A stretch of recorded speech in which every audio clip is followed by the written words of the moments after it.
Salam alaikum Mazoul, bonsoir.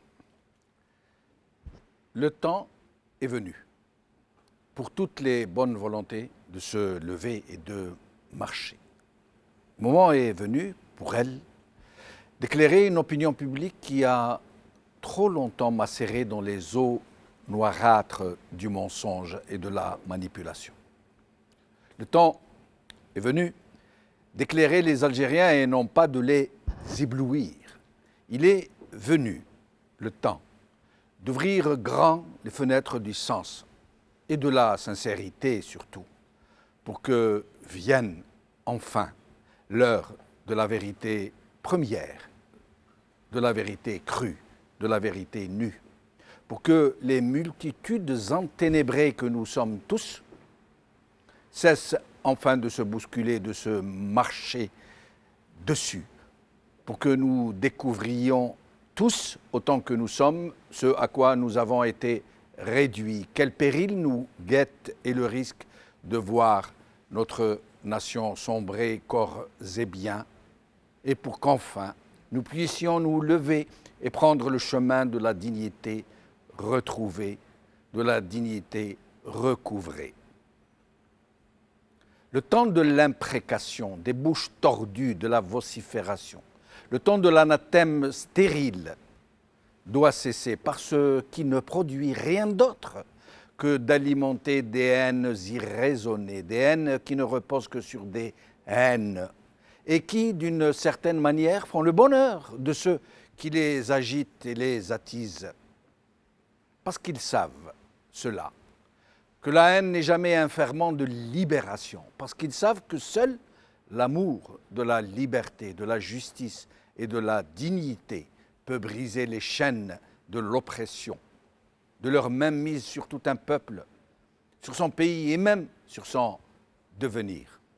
C'est pour cela qu'il faut saluer tous ceux et celles qui se mobilisent ces derniers jours pour la déclaration de l'état d'empêchement du grand invalide, qu'est le président algérien, même s'ils n'ont pas encore réussi à communiquer leur enthousiasme et leur militantisme au plus grand nombre, même si leur mobilisation n'est pas encore bien comprise de tous les Algériens, et même si l'article 102 en lui-même, celui qui régit les procédures de sa mise en application, a été pensé de façon à ne jamais pouvoir être appliqué.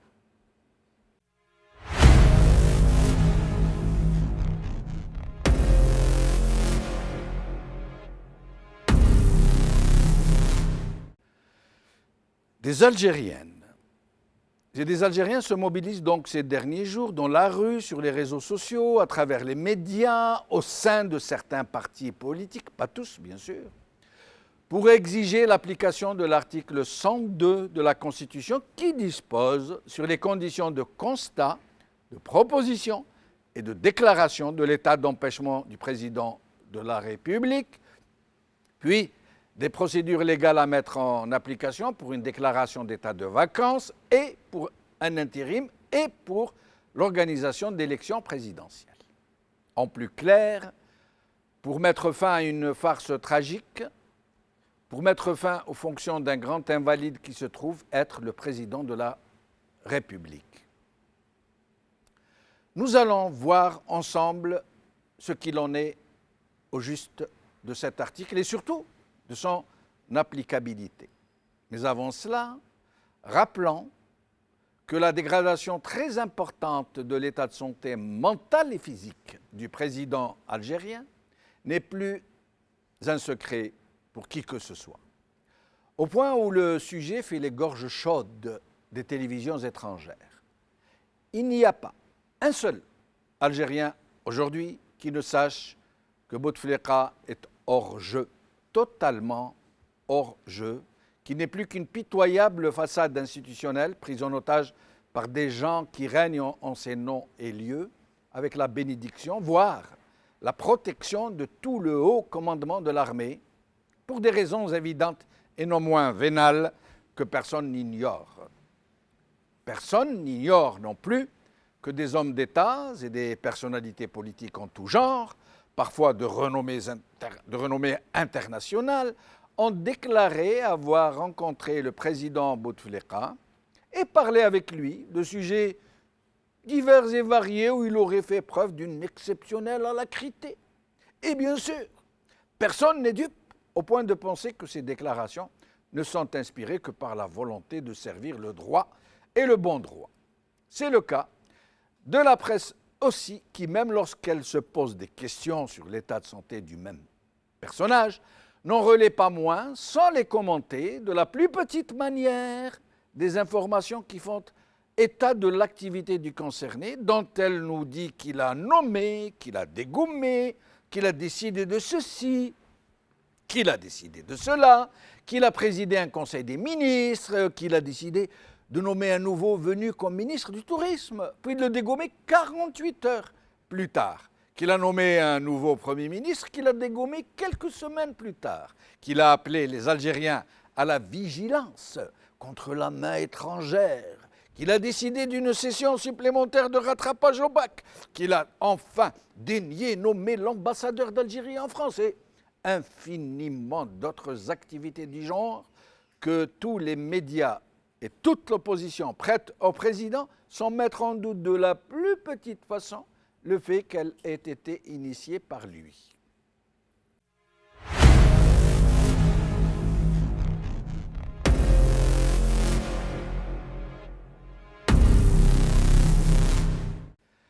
Ils sont donc foule, tout cela, hauts serviteurs du régime, personnalités politiques en tout genre et autres plumitifs rémunérés d'une façon ou d'une autre à nous enfoncer dans le mou, laborieusement, explicitement ou subliminalement, qu'Abdelaziz Bouteflika est bien le maître du jeu, c'est lui qui est à la manœuvre.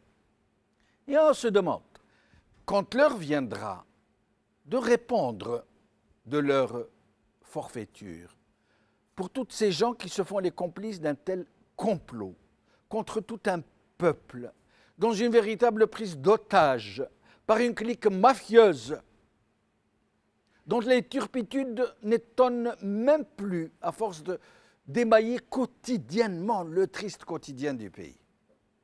On se demande comment ils vont expliquer une telle attitude. En tous les cas, pour certains, comme Ahmed de Yahya, qui vient juste de déclarer ceci, je le cite, « Je rassure le citoyen que notre président exerce ses fonctions. » Nous savons déjà ce qu'il nous dira quand les comptes lui seront demandés.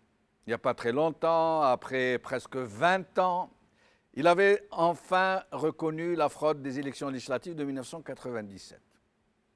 Fraude qu'il avait organisée de main de maître, faut-il le rappeler. La fraude qui avait battu tous les records de la fraude historique dans un pays spécialisé dans la fraude et qui avait donné, cette fraude-là, la majorité des sièges à un RND qui venait juste de naître, parfaitement inconnu des Algériens et qui devint majoritaire au sein du Parlement, de leur Parlement. M. Ouyahia a donc affirmé, sans sourciller, et fait dire à plusieurs barons du régime, publiquement, que cette opération n'était guidée que par le souci de sauver le pays. Dans quelques années, si le même Ouyahia sera encore aux affaires, ce qui m'étonnerait beaucoup entre nous, quand on l'accusera d'avoir menti aux Algériens et de les avoir trompés sur l'état de santé du président Bouteflika, j'ai imaginé ce qu'il nous dirait dans une déclaration digne de lui, juste digne de lui. Écoutez, oui, le président Bouteflika était dans une totale incapacité d'assumer ses charges, je le reconnais. Oui, il ne reconnaissait pas les gens et même pas ses proches. Oui, il ne décidait de rien. Oui, il était la plupart du temps plongé dans des comas artificiels pour préserver ses organes vitaux. Oui, on payait des personnalités pour faire semblant de lui parler. Oui, nous trafiquions des images. Oui, nous faisions pression sur la presse pour qu'elle relaie les messages que nous lui prêtions. Mais nous n'avions pas le choix. Le pays était en danger de mort. Et si nous avions reconnu son état de santé, nous aurions ouvert un boulevard à tous les ennemis de l'Algérie, nous aurions offert le pays sur un plateau d'argent aux islamistes. Je vous rappelle que quand Soleiman le Magnifique est mort, dans son lit de campagne pendant la grande bataille de Ziguedvar, en Hongrie, les membres de son gouvernement l'ont enterré sous sa tente même et caché sa mort à l'armée et au peuple pendant des mois pour ne pas démoraliser les troupes et encourager l'ennemi à donner l'assaut. Ce n'est qu'après la victoire que sa mort a été rendue publique. Voici ce qu'est la culture de l'État. On n'est pas en train de vendre de la zlabia. Nous, on a la culture de l'État. Depuis la fin du troisième mandat de Bouteflika et pendant tout son quatrième mandat, nous étions dans la même situation. Nous étions comme le diwan de Soleiman le Magnifique. Nous ne mentions pas au peuple, mais nous pensions aux intérêts suprêmes du pays. Nous avons toujours été guidés par notre culture d'État et toutes nos actions n'ont été dictées que par l'intérêt de l'État algérien. Voici ce que nous dirait Bouyahiya dans quelques années s'il pouvait encore être des nôtres, je veux dire des leurs, au sommet des appareils de l'État, comme ils disent dans leur jargon. François Hollande aussi, et Lakhdar Brahimi, et Rachid Ghannouchi, et tous les autres qui nous ont eux aussi juré la main sur le cœur que Bouteflika était d'une grande alacrité, qu'il conversait avec eux pendant des heures avec une captivante éloquence sur des sujets politiques et géopolitiques d'une très grande complexité. Eux aussi nous diront quand le roi sera nu qu'ils n'ont été guidés que par les intérêts suprêmes des peuples, qu'ils n'avaient pas le choix, qu'il fallait absolument éviter à l'Algérie d'être précipitée dans l'inconnu et que ce n'était là qu'un exercice de haute politique, que celle-ci n'a pas d'état d'âme et que prévenir n'est pas mentir.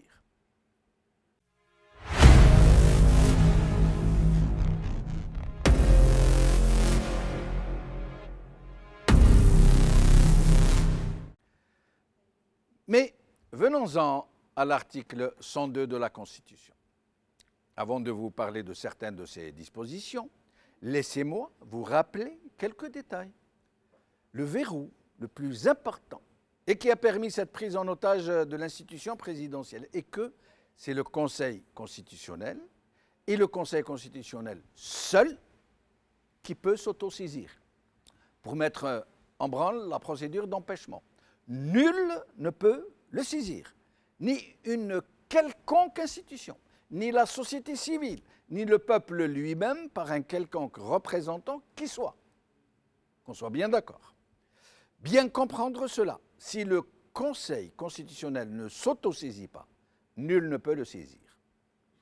Voyons maintenant à quel moment Mourad Meddelsi, dont personne ne contestera la fidélité à un certain clan, a été nommé à la tête de ce Conseil. Le président Bouteflika a été foudroyé par un AVC le 27 avril 2013. À ce moment-là, les médecins restent réservés et ne font pas encore de diagnostic définitif. Au début mai, il semble être fixé sur la gravité de l'attaque et considère d'ores et déjà que les séquelles seront lourdes et peut-être irréversibles. Mais rien ne filtre. L'hospitalisation devient un secret d'État français. Même les frères Bouteflika mettent le paquet et demandent à ce que le président bénéficie d'un traitement et d'une rééducation post-traumatique qui puisse lui permettre, une fois rapatrié, d'exprimer quelques phrases pour laisser croire à l'opinion publique algérienne qu'il s'est rétabli et qu'il est encore en mesure d'assumer ses charges. Mieux encore, qu'il est en mesure de rempiler un quatrième mandat qui se profile déjà à l'horizon. Aussitôt dit, aussitôt fait, le 21 mai 2013, Bouteflika est évacué sur l'hôpital militaire des Invalides, à Paris, établissement spécialisé dans ce genre de prise en charge, un établissement de pointe spécialisé dans la rééducation des grands traumatisés de guerre. Une prise en charge particulièrement élaborée qui a nécessité l'intervention d'un personnel hautement hautement qualifié et des moyens très importants. Vous ne pouvez pas imaginer. Lui est donc assuré quotidiennement pour une rééducation destinée à lui permettre de retrouver certaines parmi les facultés qu'il avait perdues, tout particulièrement celle de pouvoir parler un temps soit peu. Après plusieurs semaines de vains efforts, il se confirme que les séquelles de l'AVC, très sérieuses, sont quasiment irréversibles. C'est dès lors une certitude, malgré les déclarations des porte-voix du régime qui tentent de rassurer les Algériens sur l'état de santé du président. La conviction se fait que celui-ci ne retrouvera jamais ses facultés mentales et physiques. Les proches du président décident de le rapatrier dans une discrétion qui confine à la contrebande. Dans le même temps, en Algérie, des voix commencent à s'exprimer sur la nécessité d'entreprendre une procédure d'empêchement et d'organiser des élections présidentielles. Et c'est à ce moment-là, très exactement le 11 septembre 2013, que Mourad Meddelsi est nommé à la tête du Conseil constitutionnel. Très vraisemblablement, pour faire barrage à toute mauvaise surprise et couper l'herbe sous les pieds de tous ceux qui estimaient à ce moment-là que la procédure d'empêchement était inéluctable. Quelque temps plus tard, le nombre des membres du Conseil constitutionnel sera porté de 9 à 12 et leur mandat de 6 à 8 ans.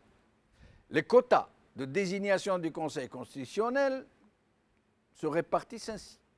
4 sont désignés par le président de la République, dont le président du Conseil constitutionnel et son vice-président, 2 par l'APN, 2 par le Conseil de la Nation, 2 par la Cour suprême et 2 par le Conseil d'État.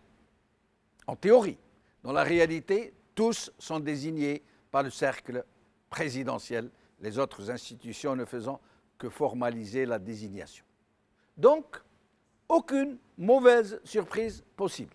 Tous les membres du Conseil constitutionnel sont de la maison, le moins qu'on puisse dire. Mais comme on ne sait jamais et comme on n'est jamais trop prudent dans ce monde-là, le reste des précautions se trouve dans les dispositions mêmes de l'article 102 qui prévoit les conditions de la procédure d'empêchement.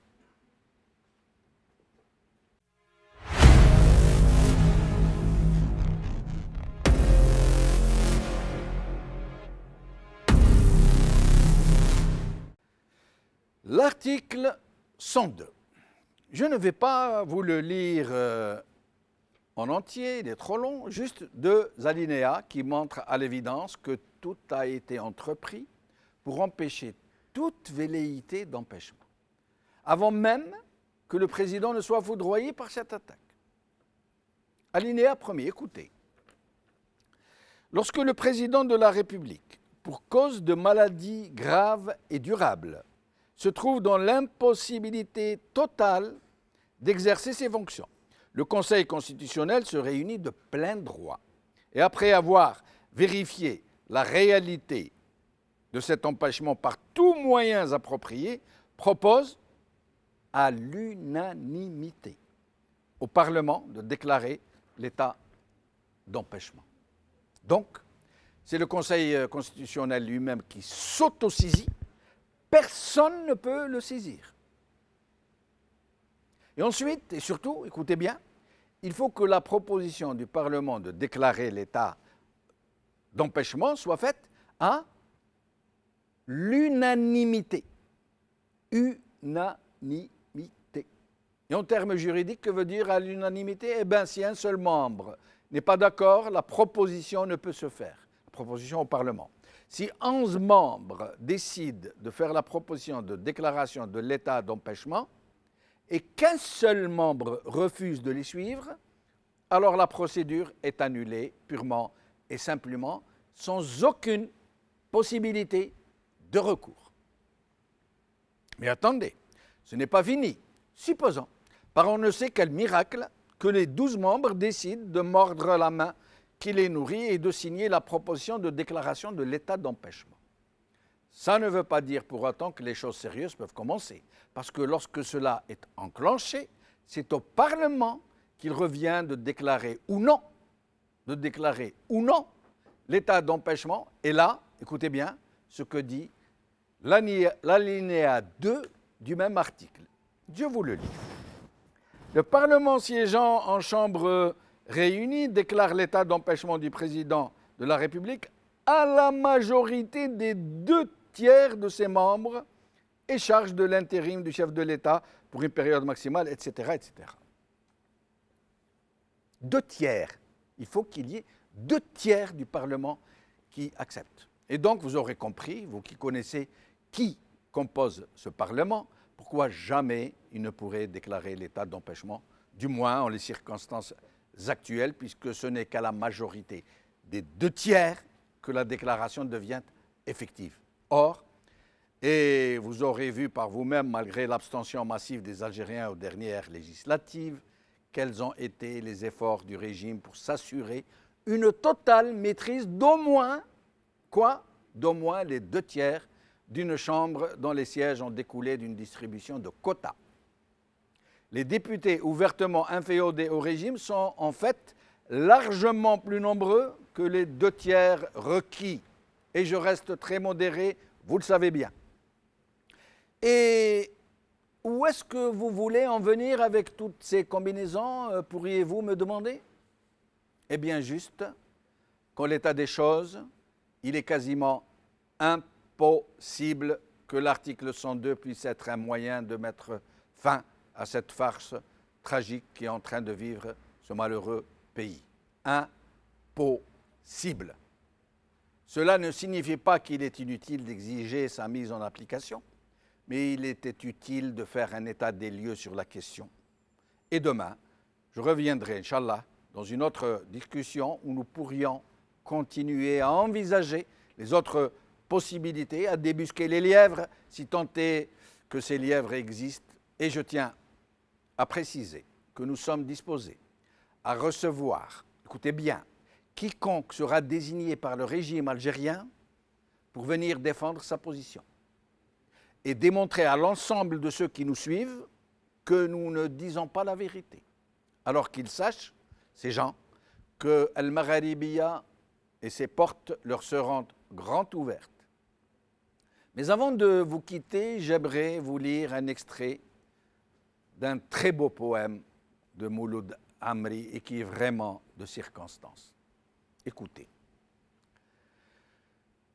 Quand trop de sécheresse brûle les cœurs, quand la faim tord trop d'entrailles, quand on bâillonne trop de rêves, c'est comme quand on ajoute bois sur le bûcher. À la fin, il suffit du bout de bois d'un esclave pour faire dans le ciel de Dieu et dans le cœur des hommes le plus énorme incendie. Salam alaikum wa rahmatullah.